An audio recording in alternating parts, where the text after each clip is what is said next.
नमः सिद्धेभ्यः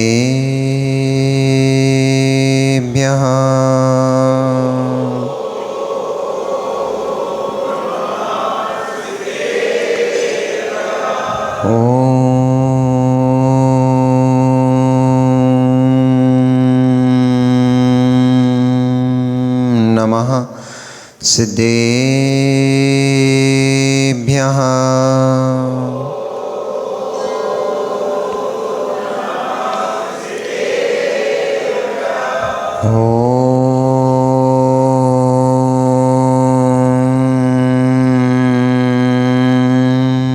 नमः सिद्धेभ्यः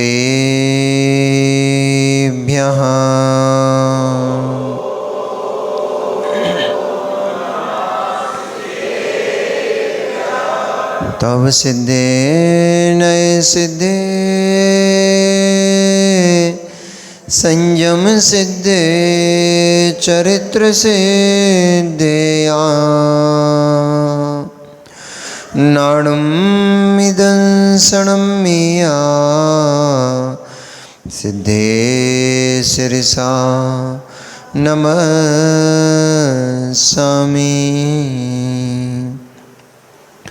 सिद्धं संपूर्णमव्यर्थं सिद्धे कारणमुत्तमम् प्रशस्त दर्शन ज्ञान चारित्र प्रतिपादनम्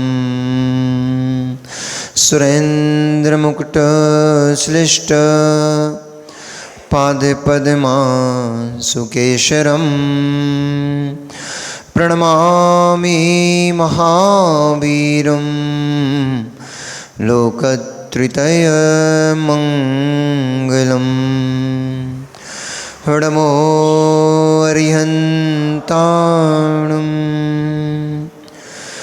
हडमो सिद्धाणं हडमो आयर्याणं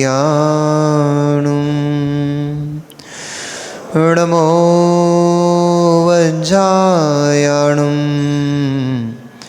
हडमो लोये सव्यसाहुणं। जय बोलिए अनंत अनंत परम सिद्ध परमेष्ठी भगवान की। जय बोलिए अनंत अनंत 24 तीर्थंकर भगवान की। देवाधिदेव 1008 वर्तमान शासनायक भगवान महावीर स्वामी की। आचार्य भगवंत कुंद कुंद देव की। आचार्य भगवंत रविशरण स्वामी महामुनिराज की। परम पूजनीय चर्याश्रवण अध्यात्म योगी आचार्य गुरुदेव श्री विशुद्ध सागर जी महामुनिराज की। अहिंसामयी जैन धर्म की। बीतरागी प्रभु श्री रामचंद्र भगवान की।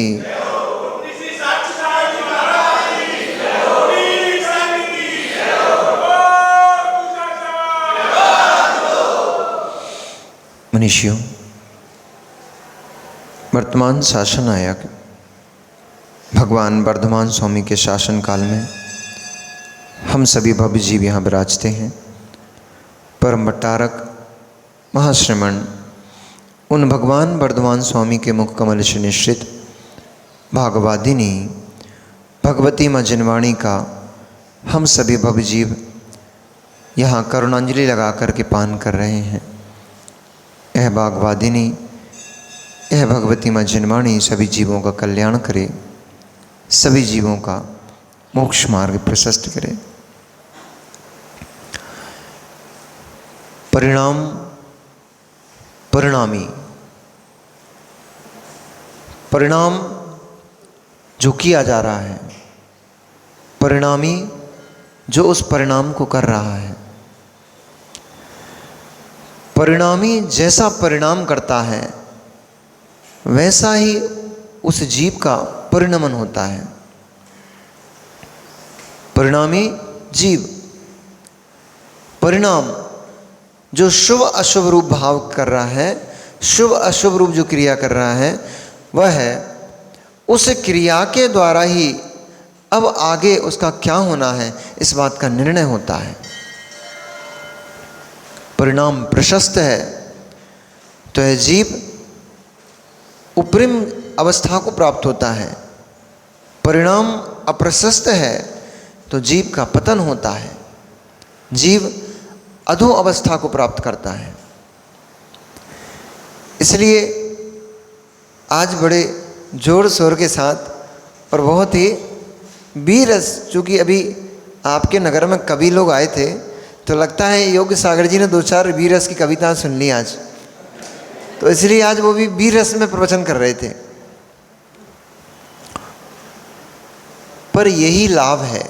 अब ऐसा भी नहीं है भैया, लोग बेचारे पिघल रहे हैं, आ रहे हैं, धीरे धीरे चट्टानें मजबूत हैं। परिणामी ने परिणाम अनंत भव में किए हैं, परिणामी ने परिणाम अनंत भव में किए हैं और अब तक करते चला आ रहा है। बे परिणाम बे कलुषित परिणाम इकट्ठे हो करके ऐसी मोटी, ऐसी गाढ़ चट्टान हो गई है, ऐसा गाढ़ बंद हो गया उनका, उनको पिघलने में बहुत समय लगेगा, उनको चटकने में बहुत समय लगेगा। पंचम काल है, सहननहीन है। इस हीन सहनन में ये छोटी हथौड़ी की भांति है और प्राचीन काल के बंधे हुए पाप एक विशाल चट्टान की भांति हैं। हथौड़ी से चट्टान तोड़ने निकले हो, समय तो लगेगा। ऐसे ही जो जन्म से ही बेचारे जो लोग रात्रि भोजन में जीते आए हैं, अनछने पानी में जीते आए हैं, अब उनको उसको छोड़ने में समय तो लगेगा। पर ऐसा भी नहीं है। मैंने एक दिन वो बोला था, छिपी टोला बदल रहा है, परिवर्तन तो आ रहा है और ये परिवर्तन दिन में दिखाई नहीं देता, ये परिवर्तन रात में दिखाई देता है। जब ये हमारे छिपी टोला के श्रावक लोग बाह्यवृत्ति करने आते हैं, वहाँ योगी सागर जी ये धीरे से नियम लेके चले जाते हैं, महाराज जी हमारा रात्रि भोजन का त्याग, महाराज जी हम छना पानी यूज करेंगे। युवा वर्ग यदि छन्ना रखने की जेब में बात कर रहा है, मतलब परिवर्तन तो आ रहा है। यही तो परिणाम है, यही तो परिणाम है जिससे परिणामी परिवर्तित होगा, यही तो वो परिणाम है।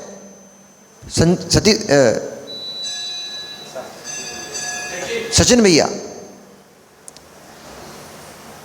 प्रश्न था आपका, उसका उत्तर है ये, यही तो परिवर्तन हो रहा है, यही तो परिणाम हो रहा है। आपका प्रश्न था सब कुछ होते हुए आपने कैसे छोड़ दिया, ऐसे ही छूट गया।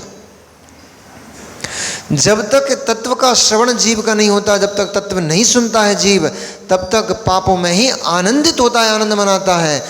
अब जब से सुन रहे हो तब से परिणामों में कुछ बदलाव आया कि नहीं आया? रात में बोल रहे थे भैया बहुत परिवर्तन आ रहा है महाराज जी अंदर में, बताएं कैसे हम आपको। यही परिवर्तन धीरे धीरे धीरे धीरे परिवर्तित करता जाता है जीव को, और एक दिन वह दशा भी आ जाती है, एक दिन वह अवस्था भी आ जाती है जब यही पाप पंख में पड़ा हुआ जीव निकल कर स्वच्छ होने के लिए बैठ जाता है, अणुव्रत और महाव्रतों को ले लेता है, अंकुरण हो गया है। यही अंकुरण है। हमारी गलती हमें दिखने लग गई हैं। कल कार्तिक की अनुप्रेक्षा में स्वाध्याय में दोपहर में चल रहा था संवेग भाव।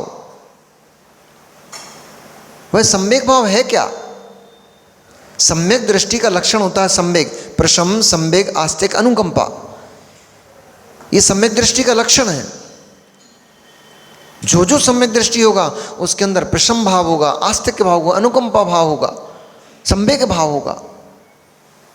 वह संवेग है क्या? भव भीरुता ही संवेग भाव है। हमारी पत्नी हमसे छूट न जाए, ये संवेग नहीं है। हमारे बच्चे हमें घर से बाहर निकाल दें, इसका नाम संवेग भाव नहीं है। ये इंद्रियां मुझे मिली हैं, इंद्रियों के पंच इंद्रियों के विषय मुझे मिले हैं, मेरा मन इन पंच इंद्रियों के विषय में न चले जाए, इसका नाम भवभीरुता है, इसका नाम संवेग भाव है।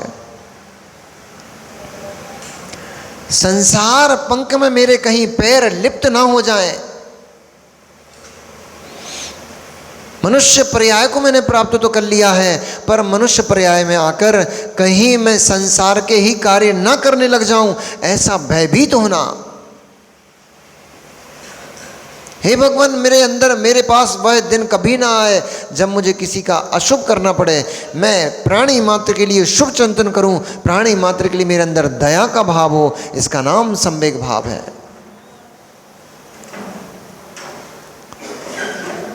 संसार भयभीत लगने लग जाए, समझ लो, संसार भयभीत लगने लग जाए, समझ लो संवेग भाव उत्पन्न हो गया है। समझ लो मेरे अंदर चारित्र रूप अंकुर उत्पन्न हो गया है, अंकुरण हो गया है बीज में मेरा।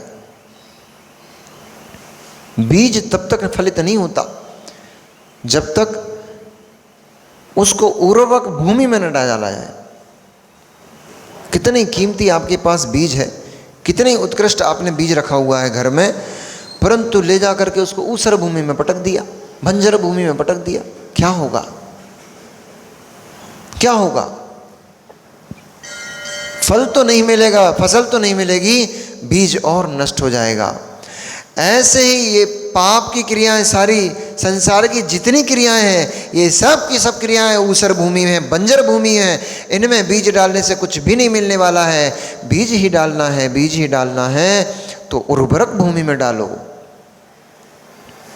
जिन शासन मिला है, जैन धर्म मिला है, और जैन शासन, जैन धर्म को प्राप्त करके भी यदि अपनी आत्मा का हित नहीं कर पाए तो आपने अपने इस उत्तम बीज को ऊसर भूमि में डाल के बर्बाद कर दिया, नष्ट कर दिया। क्या किया? क्या किया? आपको कोई जौहरी हीरे के व्यापारी आया और हमारे रिंकू भैया से बड़ा प्रसन्न हो गया और बोला, मित्र, मेरा कोई पुत्र नहीं है, मेरी कोई संतान नहीं है। अब मेरी जो अवस्था है जर्जर हो चुकी है, 80 साल का हो चुका हूँ, अब मैं जाने ही वाला हूँ। तुम मुझे धर्मात्मा जीव दिखाई दिए हो, इसलिए मैं अपने सारे हीरे तुम्हें सौंपता हूँ। सुंदर सुंदर हीरे की थैली उन्होंने अपने हाथ में पकड़ा दी और हमारे मित्र चले तो पत्नी को बर्तन मांजने थे, पत्नी को बर्तन मांजने थे, घर में राख नहीं थी। हमारे रिंकू भैया मित्र चले, उनने हीरों को जला जला करके राख बना ली। बोले, ले इससे बर्तन मांज लेना। अच्छा किया क्या है माँ? अच्छा किया ना? आप ही कहोगे पागल आदमी, मुझे ही दे देता तो कम से कम अंगूठी बन के बनवा के पहन लेती। जला के राख बना के दे रहा है, अच्छा किया क्या? बोलो तो, अच्छा किया क्या? जी हमारे रिंकू भैया ने अच्छा किया कि बुरा किया? कुछ नहीं बोलोगे क्या? मौन है। ये रिंकू भैया ने हीरे जलाकर अपनी पत्नी को राख दे दी बर्तन मांजने के लिए। अच्छा किया कि बुरा किया? बताओ, अच्छा किया कि बुरा किया? जानते हो ना? तो फिर क्यों कर रहे हो? अपने हीरे जैसी पर्याय को भोगों में जला जलाकर भस्म क्यों कर रहे हो? इसलिए नहीं बोल रहे थे, हमें पता था और आपको भी पता था महाराज अभी घेर लेंगे हमें, इसलिए नहीं आवाज़ निकल रही थी, इसलिए नहीं बोल रहे थे। आपको भी पता था महाराज अभी ऐसे ही बोलेंगे। अरे मित्र, बड़े पुरुषार्थ से, बड़े मेहनत से अमूल्य रत्न सी ये मनुष्य देह हमको प्राप्त हुई है। बड़े पुरुषार्थ से, बड़ी मेहनत से अमूल्य जिन धर्म हमें प्राप्त हुआ है, इसको प्राप्त करके भी अपनी आत्मा के हित के बारे में नहीं सोच पाए तो जीवन में आकर तुमने क्या किया? पेट तो अपनी बच्चे का बंदरिया भी पाल लेती है, आपसे अच्छा छाती से चिपका के चलती है, छलांग भी लगाती है तो पहले उसको ठीक कर लेती है। देखा तो सुबह क्या? सुबह जब जंगल से जा रहे थे तुषार भाई, वो बंदरिया को देखा था, वो एक थोड़ा उसको छलांग दूर लगाना थी, पहले उसने अपने बेटे को ठीक किया, एकदम अच्छे से चिपक जा, फिर छलांग लगाई उसने, कहीं मेरे बच्चे को कष्ट ना हो जाए। आप क्या पाल पाओगे माँ? वो दिन रात 24 घंटे अपनी संतान को अपने कलेजे से लगा कर रखती है, छाती से चिपका के रखती है। आप तो नीचे पटक देते हो, ज़्यादा परेशान करता है तो, और 2-4 बार जमीन पे भी ठोक ठाक देते हो। हाँ, ये भी साहुला जी ये भी उस बेचारे जीव का दुर्भाग्य ही है, ये भी उस बेचारे जीव का दुर्भाग्य है। ऐसी अम्मा मिल गई, ऐसी माँ मिल गई कि जो मोबाइल से खिला रही है। अरे ऐसी भी माँ हुई थी, मिलो शांतला से। शांतला का चरित्र पढ़ना चाहिए सबको। ऐसी भी माँ हुई थी जो अपने बच्चों को सुलाते हुए लोरी गाती थी। तो लोरी में क्या गाती थी? शुद्धोसी बुद्धोसी निरंजनोसी। लोरी भी गा रही है, बच्चे को सुला भी रही है, तो उसको बोलती थी, हे बालक तू शुद्ध है, तू बुद्ध है, तू परमात्म स्वरूप है, तू मनुष्य नहीं है, तू बच्चा नहीं है, तू बड़ा नहीं है, इन सब से अखंड द्रव्य तू चेतन शुद्ध आत्म द्रव्य है।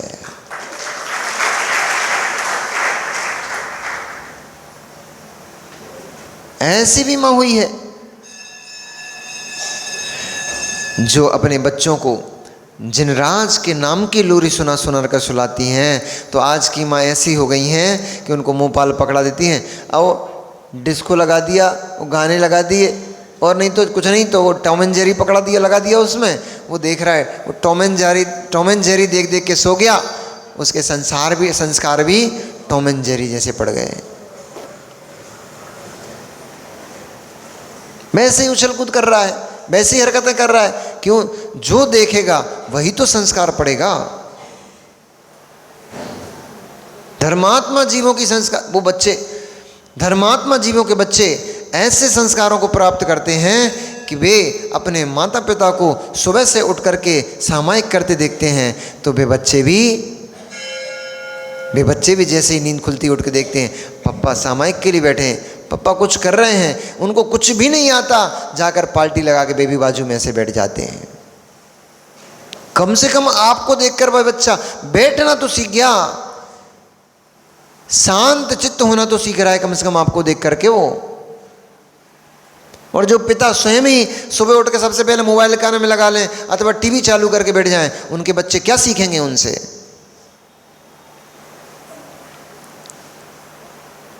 माँ अब मई 9 बजे उठ रही है, तो बिटिया से क्या उम्मीद करते हो कि हमारी बिटिया 5 बजे उठ के पढ़ेगी, कि भगवान की भक्ति करेगी?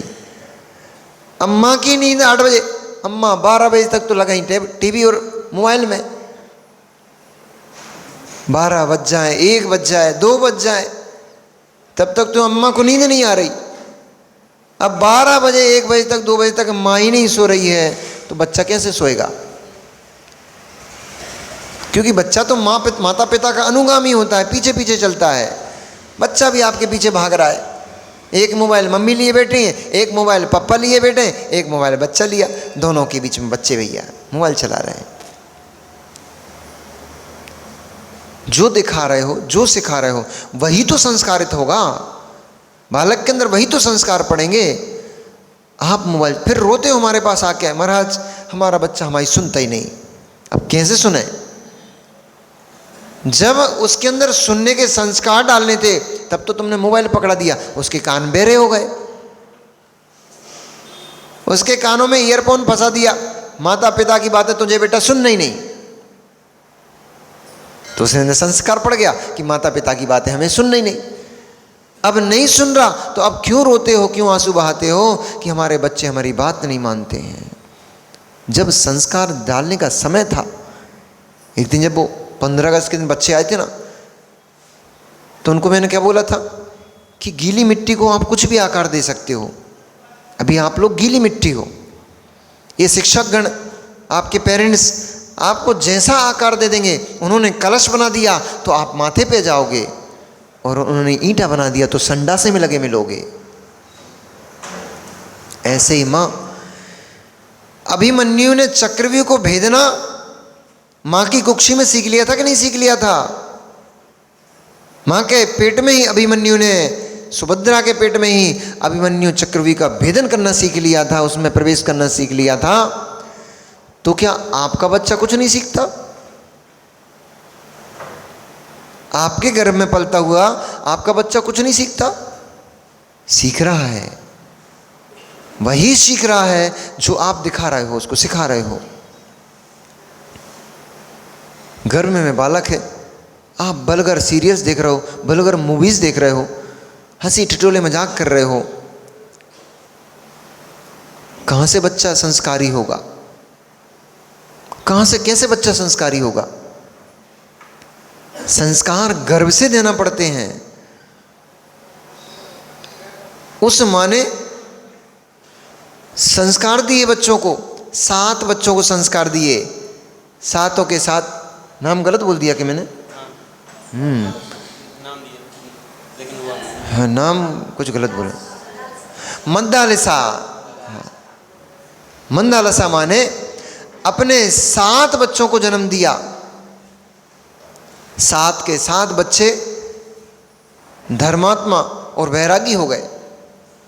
तब पिता को चिंता हुई, कि हमारा वंश कैसे चलेगा, हमारे राज्य का उत्तराधिकारी कैसे मिलेगा। ये सब के सब वैरागी हो जाएंगे, सब के सब अगर दीक्षा ले लेंगे, मुनिराज बन जाएंगे, तो राजगद्दी कौन संभालेगा। तब माने संस्कारों का प्रभाव, तब माने एक क्षत्राणी का धर्म निभाते हुए 8वें बच्चे जो गर्भ में आया उसको ऐसे संस्कार दिए कि वह पुत्र, उसके अंदर वीरता की कहानियां सुनती थी, वीरता की कहानियां पढ़ती थी, पौरुष भरी बातें करती थी, युद्ध की बातें करती थी, शत्रु को कैसे हराया जाए इसकी बातें करती थी। ऐसी जब वो उसने बातें की और ऐसा बार बार उसने चिंतन किया, वही संस्कार गर्भ में पलते हुए बेटे के अंदर पड़ गए। 8वां बेटा जो उत्पन्न हुआ वह 8वां बेटा वीर पुरुष हुआ। उसके अंदर धर्म कर्म के संस्कार नहीं थे, उसके अंदर वैराग भाव नहीं थे, उसके अंदर कैसे युद्ध में मैं शत्रु को परास्त करूं ऐसे भाव उत्पन्न होते थे।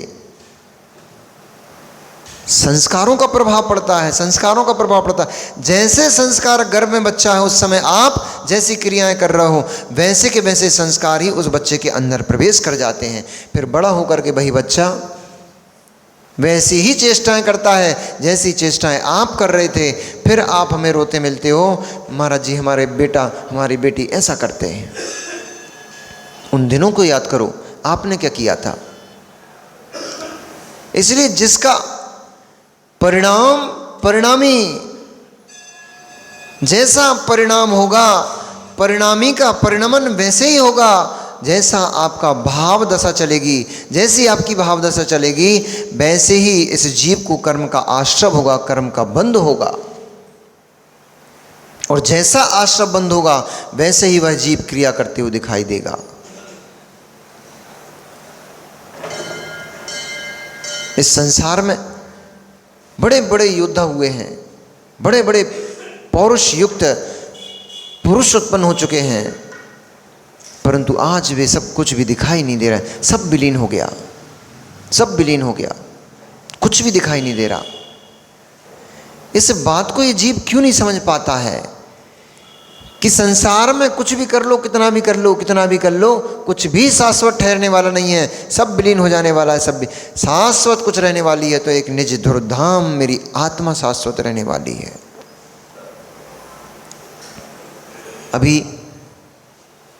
अभी महाराजा दशरथ को भी अपनी वह प्रेयसी आत्मा नहीं दिखाई दे रही है। अभी उनको क्या दिखाई दिया? अभी तो उनको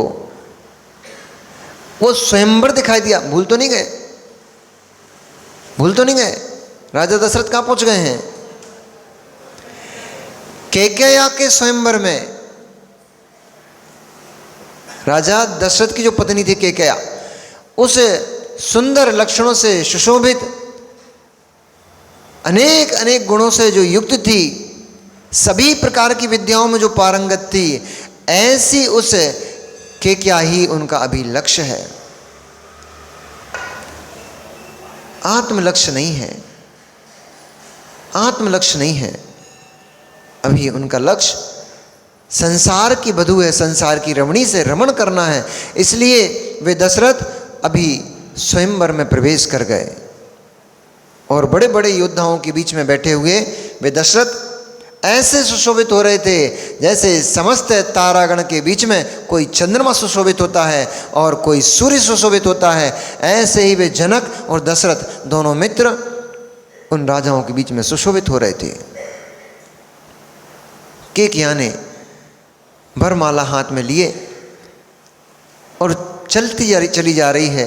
बड़े बड़े सब राजा महाराजे सभी चिंतन में थे, अब तो ये स्त्री मेरे ही गले में माला डालेगी, मुझे ही अपना वर स्वीकार करेगी। परंतु सभी को तिरस्कृत करते हुए, सभी के मुख का पानी छीनते हुए वह केकया आगे बढ़ती चली गई और जनक के ही बाजू में बैठे दशरथ के गले में उसने वरमाला डाल दी। उस समय चूंकि दशरथ अज्ञात पुरुष की भांति अपना इस समय व्यतीत कर रहे थे, इसलिए उनके सिर पे न मुकुट था, ना ही बहुत सुंदर वस्त्र आभूषण थे। वे एक सामान्य पुरुष की भांति वहाँ पर दिखाई दे रहे थे। इसलिए सभी के सभी राजा क्षुभित हो गए, कुपित हो गए कि तूने ये बड़ा अनर्थ किया है, बड़ा दुष्ट कार्य किया है। तूने एक सामान्य से व्यक्ति के गले में माला डाल करके हम सभी महाराजाओं का तिरस्कार किया है। तूने हमको बहुत कष्ट दिया है। ऐसा कोलाहल करते हुए, बहुत ही शोरगुल करते हुए सभी राजाओं ने एक साथ तलवार खींच ली और दशरथ के ऊपर प्रहार करने लग गए।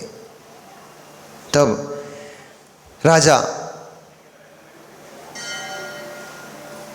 कौतुक मंगल नगर के राजा शुभमती, तब राजा शुभमती ने अपनी बेटी कैकेयी और दशरथ को कहा, हे पुत्र, ये सभी राजा लोग तुम्हारे पाणी ग्रहण से क्षुभित हो गए हैं, इसलिए तुम्हारा यहाँ रहना और मेरी पुत्री का भी यहाँ रहना अभी इस समय ठीक नहीं है।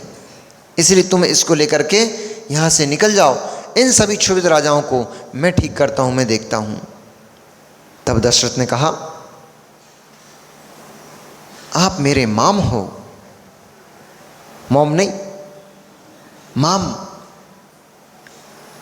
पिता को माम भी कहा जाता है। आप मेरे माम हो, यानी मेरे पिता तुल्य हो। और मेरे होते हुए यदि इन टिड्डे और चीटे चिंटियों से आपको युद्ध करना पड़े तो मेरे जमाता होने का फर्ज क्या है? इसलिए हे पिताश्री, मेरे होते हुए आपको ये कष्ट करने की आवश्यकता नहीं है। आप अपने सिंहासन पर बैठिए, इन सभी को तो मैं अभी ठिकाने लगाता हूँ। ये सभी छोटे मोटे राजा तो मेरे लिए बाएं हाथ का काम है। और ऐसा कहते ही तुरंत ही उन्होंने एक बहुत तीव्रगामी अश्व से जुता हुआ रथ मंगाया, जिसमें बहुत ही हवा से बातें करने वाले रथ अश्व जुते हुए थे। ऐसा रथ मंगाया। उस रथ के ऊपर वह दशरथ अपने शस्त्र अस्त्र आदि लेकर के आरूढ़ हुए। और जैसे ही दशरथ उस रथ के ऊपर आरूढ़ हुए, तुरंत केकया पहुंच गई और केकया ने सारथी को कहा, सारथी तुम हटो, रथ का संचालन मैं करूंगी। चूंकि सभी विद्याओं में केकया बहुत पारंगत थी, अस्त्र शस्त्र में, गीत संगीत में, नृत्य गान, सभी युद्ध नीति आदि आदि जितनी भी विद्याएं होती हैं, सारी की सारी विद्याओं में वह बहुत कुशल स्त्री थी। इसलिए रथ पर आरूढ़ होते उसने जोर से तरास खींचा और जैसे ही उसने रास को खींचा, वैसे ही घोड़े तीव्र गति से हिनहिनाते हुए और बहुत देर से क्षुभित होते हुए भागने लग गए। सारे के सारे राजा दशरथ के पीछे लग गए और जैसे ही युद्ध भूमि में पहुंचे, दशरथ ने, नाम तो उनका केवल दशरथ था और वे दशरथ आरूढ़ तो मात्र एक रथ के ऊपर हुए थे, लेकिन ऐसा प्रतीत हो रहा था कि ना तो वो एक रथ है ना 10 रथ हैं, वो तो 1000 रथ लग रहे थे उस समय। ऐसा लग रहा था कि दशरथ अपने 1000 रूप बना करके सारे योद्धाओं को अलग अलग स्थान पर पछाड़ रहे हैं। कान तक छोड़े हुए बाणों से कितने ही राजाओं के मुकुट जमींदोज हो गए। अपने तीव्र प्रहार से कितने ही राजाओं के रथ उन्होंने तोड़ डाले और उन रथों के पहियों को चकनाचूर कर दिया। कितने ही राजा जो क्षुभित होकर के दशरथ के ऊपर प्रहार कर रहे थे, कभी दशरथ उनको अटखेलियां करते हुए ही उनको परास्त कर देते थे। उस युद्धों को देख करके ऐसा प्रतीत हो रहा था जैसे सैकड़ों गीदड़ के बच्चे एक साथ सिंह के ऊपर प्रहार कर रहे हो और सैकड़ों बच्चों का परिहार हंसी खेल में वह सिंह करते चला जा रहा है। ऐसे ही सैकड़ों राजा जब दशरथ के ऊपर एक साथ मिलकर के वार करते थे तो सिंह की गर्जना करते हुए दशरथ उनका क्षण मात्र में प्रतिकार कर देते थे। बड़ी ही कुशलता से कभी वह केकिया रथ को इस कोने में रखती थी तो कभी पूरी भीड़ में से रथ को निकालते हुए किसी दूसरे कोने में लेकर चली जाती थी, कभी किसी राजा के पीछे लेकर जाती थी तो कभी किसी राजा के आगे लेकर जाती थी। बड़ी ही कुशलता से उसने रथ का संचालन किया और उसकी कुशलता के साथ अत्यंत प्रमोद को और अत्यंत हर्ष को प्राप्त होते हुए वे दशरथ शीघ्र ही उन्होंने सारे के सारे राजाओं को परास्त कर दिया, अपने अपने नगर की तरफ भागने के लिए मजबूर कर दिया। प्रदीप जी क्या दृश्य होगा वो भी। युद्ध के मैदान में, युद्ध के स्थल पर सैकड़ों हजारों राजा लोग एक साथ किसी के ऊपर प्रहार कर दें और एक सुबह उनको सबको हटा करके ऐसे तूफान की भांति, तिनकों की भांति, जैसे तूफान तिनकों को उठा करके यहाँ से वहाँ फेंक देता है, ऐसे ही उस दशरथ ने सारे के सारे महाराजाओं को कभी कोई इस दिशा में भाग रहे थे, कुछ उस दिशा में भाग रहे थे, कभी कहीं भाग रहे थे, अपनी जान बचा बचा के सारे भाग गए। और जब भागे तो पुनः केकिया के पिता शुभमती ने अपने कौतुक मंगल नगर में दशरथ को स्वागत करते हुए आगमन का स्वागत किया और स्वागत के उपरांत अपने महल में उनका बहुत धूमधाम और बहुत ही उत्सव के साथ पाणी ग्रहण संस्कार किया। केकिया के साथ दशरथ का विवाह हुआ और जो रावण के भय का जो समय था वो भी समय बीतते बीतते टल गया, समय निकल गया। पुनः दशरथ अपनी अयोध्या नगरी को वापस हुए। साथ में केकिया के साथ जब अपनी अयोध्या नगरी में प्रवेश किए तो बहुत भारी उत्सव और बहुत भारी उल्लास के साथ दशरथ का प्रवेश अपनी नगरी में हुआ। पुनः राजकाज को संभालते हुए दशरथ बहुत समय व्यतीत किया और जब बहुत समय व्यतीत हो गया तब अपराजिता नाम की जो उनकी प्रथम रानी थी, जिसको वैदिक रामायण में कौशल्या के नाम से जाना जाता है, उन अपराजिता रानी के उन्होंने स्वप्न देखा रात्रि के पिछले पहर में। प्रथम स्वप्न में उन्होंने एक श्वेत हस्तियों को देखा। प्रथम स्वप्न में श्वेत हाथी देखे। द्वितीय स्वप्न में सिंह गर्जना करते हुए देखा। तृतीय स्वप्न में उन्होंने उगता हुआ तेज प्रताप के साथ सूर्य देखा और चतुर्थ स्वप्न में पूर्ण खिला हुआ शीतल चंद्रमा को देखा। स्वप्न पूर्णता की ओर ही थे, तभी तुरही की आवाज़ सुनाई दे गई और उन अपराजिता की नींद भंग हो गई। मन में बड़ी उत्सुकता थी। आज मैंने इतने सारे स्वप्न देखे, इससे पहले कभी मैंने ऐसे स्वप्नों को नहीं देखा था, इसलिए इन स्वप्नों का फल क्या होता है मैं महाराज से अवश्य जानूंगी। इस जल्दी में, इस उत्सुकता में शीघ्र ही वह रानी अपराजिता अपने दैनिक कार्यों से निवृत्त हुई और निवृत्त होकर शीघ्र ही वह महाराजा दशरथ के पास पहुंची और उसने निवेदन किया कि हे प्राण वल्लभे, हे स्वामिन, आज मैंने रात्रि के अंतिम पहर में 4 स्वप्न देखे, जिसमें प्रथम में श्वेत हस्तियों को देखा, द्वितीय स्वप्न में सिंह को देखा, तृतीय स्वप्न में उगता हुआ प्रखर प्रताप का सूरज देखा और चौथे स्वप्न में मैंने चंद्रमा को देखा। कृपया कर आप समर्थ हैं, आप ज्ञानी हैं, इसलिए इन स्वप्नों का फल बता करके मुझे कृतार्थ कीजिए। तब अत्यंत हर्ष भाव से उत्सुक भर करके और राजा जनक दशरथ कहने लगे कि हे प्राण वल्लभे, तुमने मुझे जो समाचार दिया है इस समाचार से मैं बहुत प्रसन्न हूँ और मैं तुम्हारे बहुत भारी पूजा करता हूँ, मैं तुम्हारा बहुत भारी सम्मान करता हूँ। उसने कहा बात क्या है, कुछ तो बताओ मुझे, आप ये पहेलियाँ बुझा करके मेरी उत्सुकता को और बढ़ा रहे हो। तब उन्होंने कहा हे प्रिय, आज तुमने जो स्वप्न देखा है वो बहुत ही शुभ स्वप्न है। स्वप्न मंगलभूत है, उत्तम है, और स्वप्न आपको इस बात का ज्ञान कराने के लिए आया था कि आप शीघ्र ही गर्भ धारण करने वाली हैं। और गर्भ का फल क्या होगा वह स्वप्न के माध्यम से दिखाया कि सबसे पहले जो हस्ती आपको दिखाई दिए श्वेत हाथी, इसका अर्थ था कि आपका जो पुत्र होगा वह विशाल कीर्ति को धारण करने वाला होगा। जैसे विशाल शरीर के धारक तुमने हाथियों को देखा, श्वेत हाथी देखे, उसकी कीर्ति धवल होगी, उज्जवल होगी और वह विशाल कीर्ति को धारण करने वाला होगा। सारा जगत उसको अपने मस्तक पर विराजमान करेगा।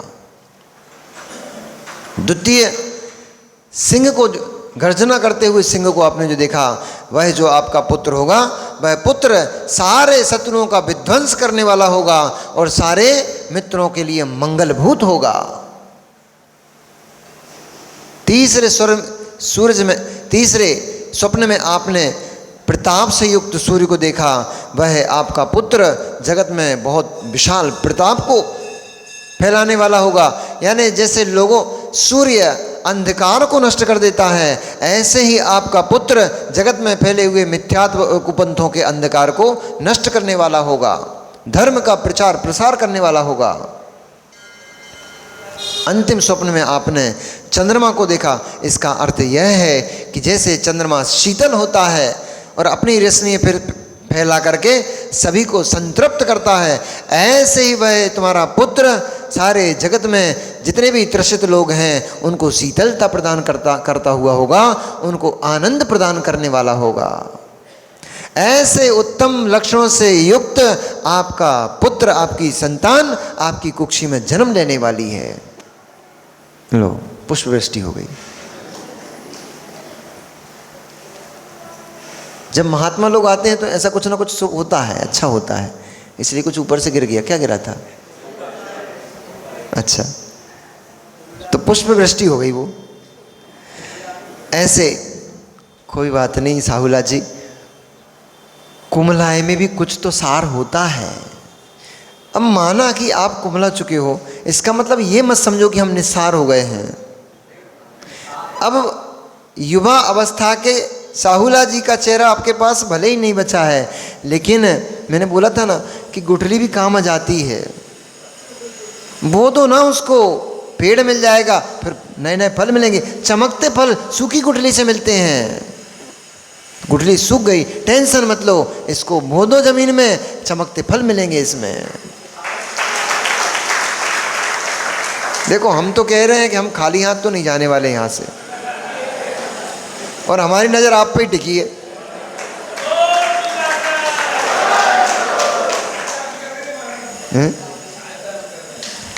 देखो, ताली बजा के लोग अनुमोदन जरूर कर रहे हैं, लेकिन ऐसा मत समझना कि उन पे ही टिकी है, आप लोगों पे भी टिकी है। अरे भैया देखो, ऐसा है, गुठली तो लास्ट में जब कुछ नहीं बचता तब ली जाती है। जब फल फूल रहा है, जब वृक्ष फल फूल रहा है, बढ़िया सुंदर सुंदर उसमें फल लगे हुए हैं, तो हम पागल थोड़े गुठली चुनेंगे, हम तो फल चुनेंगे ना।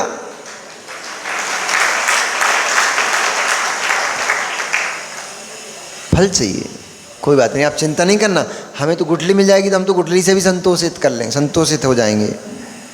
अपने को तो बोना आता है ना, गुरुजी अच्छे भूमि में बो देंगे तो इसमें बढ़िया बढ़िया नए नए फल लगेंगे, टेंशन नहीं लेना आप।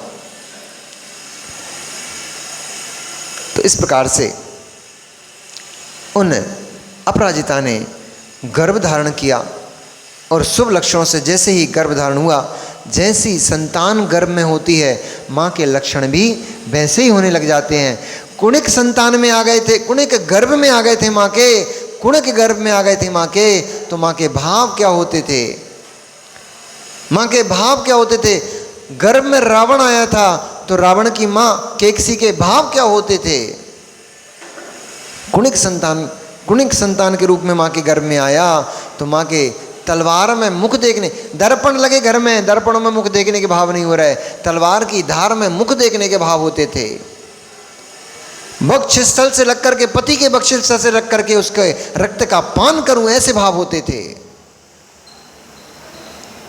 क्रूर जीव आते हैं तो माँ के परिणाम क्रूर होने लग जाती हैं, माँ की चेष्टाएं क्रूर होने लग जाती हैं। अभी इसमें निकल गया ना, जब रावण आया था तो मंदोदरी केकसी को क्या होने लग गया था, अपने आप ओंठ चबाने लग गई थी, अपने आप हुंकारें भरने लग गई थी। जैसे सिंगनी अपने तेवर दिखाती है वैसे ही अपने आप उसके तेवर परिवर्तित हो गए थे। राज्य सौधर में इंद्र का सुख भोगने की आकांक्षाएं होने लग गई थी। जैसा जीव माँ की कुक्षी में आता है, नरक का जीव कुक्षी में आ जाएगा माँ, तो आपके भाव भी कषाय रूप होने लग जाएंगे। परीक्षा कर लेना, जिनके हो चुके वो भी अपने बच्चों से देख लेना, और जिनके होने वाले हों वो भी अपनी परीक्षा कर लेना। गर्भ धारण होते ही परिणामों में निर्मलता आ रही है, धर्म ध्यान में मन लग रहा है कि बाहर के ठेले पे चाट पकौड़ी खाने का मन कर रहा है, पता लग जाएगा धर्मात्मा जीव है कि अधर्मात्मा जीव है। कषाएं भड़कने लग गई हैं, लड़ाई झगड़े करने का मन करने लग गया है, बार बार में हुंकारें निकलने लग गई हैं, समझ लेना क्रोधी जीव है, नरक से आया है। प्रशस्त परिणाम होने लग जाए, धर्म कर्म की क्रिया में और अधिक मन लगने लग जाए, दान करने का मन करने लग जाए, जीवों को देख करके दया भाव उत्पन्न होने लग जाए, समझ लेना स्वर्ग से जीव आया है, कोई धर्मात्मा जीव हमारे कुक्षी में आ गया है। आपके परिणामों का उसके ऊपर फर्क पड़ता है तो उसके भी परिणामों का आपके ऊपर प्रभाव पड़ता है। इसलिए वह माँ की चेष्टाएं अत्यंत शुभ हो गई थीं। उस माँ को हर समय ये लगता था नगर में जितने भी दरिद्री लोग हैं, गरीब लोग हैं, उनको खूब दान दूं। जो भी कष्ट में ग्रसित लोग हैं, उन कष्ट ग्रसित लोगों को मेरे कारण राहत मिले, कुछ अच्छा उनका हो जाए। बंदी जनों को बंदी खाने से मुक्त कर दूं, भगवान की प्रतिमाएं विराजमान करवाऊं, भगवान के पंचकणक हो, भगवान का खूब उत्सव हो, पूजन हो। इस प्रकार के भाव उस मां अपराजिता के अंदर उत्पन्न होते थे। समय बीतता गया, 9 मास पूर्ण हुए और अपराजिता मां की कुक्षी से एक सुंदर कमल की पंखुड़ियों के समान कोमल कोमल बालक ने जन्म लिया।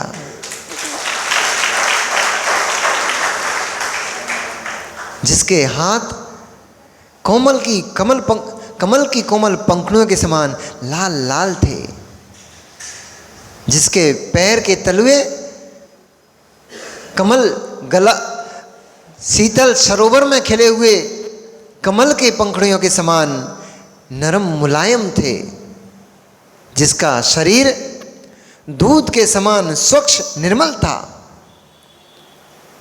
और सारी की सारी चेष्टाएं, बच्चे तो आके रोते, नहीं रोते तो ठोक पीट कर रुलाना पड़ता है उनको, पर वह बालक तो खिलखिलाते हुए आया था, मुस्कुराते हुए आया था, और उसके उत्पन्न होते ही बैरियों के घरों में अपने आप नगाड़े बजने लग गए, अपने आप भेरियां बजने लग गईं, बैरी अपने आप उत्पात शुरू हो गए उनके घरों में, भयंकर नाचने लग गए उनके घरों में।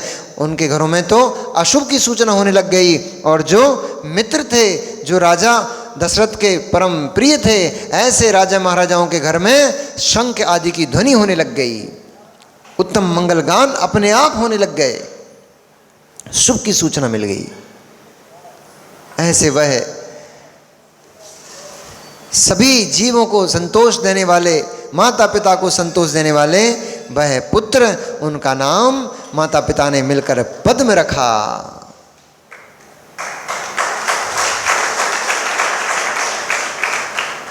उनके पैर में पद्म का चिन्ह था, इसलिए उनका नाम पद्म रखा गया। और पिता ने अपने पुत्र का उत्सव मनाते हुए इतना धन लुटाया कि उनके शरीर पर मात्र मुकुट, 3 छत्र, चंवर और सिंहासन और ऊपर के वस्त्र शेष बचे थे। शेष सारे शरीर के जितने भी आभूषण थे सब उन्होंने उनके उत्सव में लुटा दिए। खजाने खोल दिए, जिसको जो चाहिए मुंह मांगा इनाम लेकर जाए। हमारे यहाँ पुत्र रत्न की उत्पत्ति हुई है। इस प्रकार राम के जन्म का बड़ा भारी उत्सव मनाया गया। थोड़े समय बाद सुमित्रा ने भी एक स्वप्न देखा। अब अपराजिता ने देखा था तो सुमित्रा तो देखती। सुमित्रा ने भी स्वप्न देखा। स्वप्न में उन्होंने क्या देखा?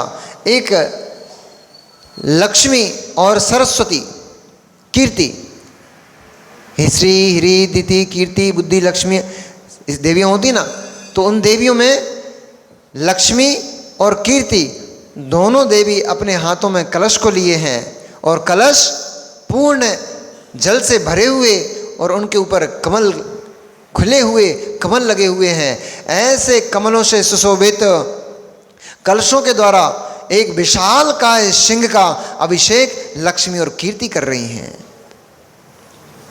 उस स्वप्न का फल जब राजा दशरथ से उन्होंने पूछा तब उन्होंने कहा, हे सुमित्रा, तुम्हारे गर्भ में एक उत्तम पुरुष जन्म ले चुका है। जिस बालक के जन्म लेने से ये सारा ब्रह्मांड उसके चरणों में नतमस्तक होगा। सारा ब्रह्मांड उसकी कीर्ति के यशगान गाएगा और सारा वैभव यश लक्ष्मी उसका अभिषेक करेंगी। ये शुभ का सूचक तुम्हारा यह स्वप्न है। सुमित्रा ने भी समय पूर्ण करके और अपने पुत्र को जन्म दिया। उस पुत्र का भी जैसा पद्म का उत्सव मनाया गया था वैसा का वैसा ही उस पुत्र का उत्सव मनाया गया और उस पुत्र का नाम रखा गया लक्ष्मण।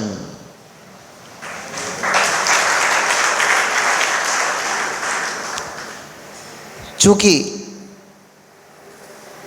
सिंह अभिषेक माने गर्भ में बालक के आते ही सिंहाभिषेक देखा था, इसलिए उस पुत्र की जो सारी चेष्टाएं थीं वह एकदम सिंह के समान थीं, वीर पुरुष के समान थीं।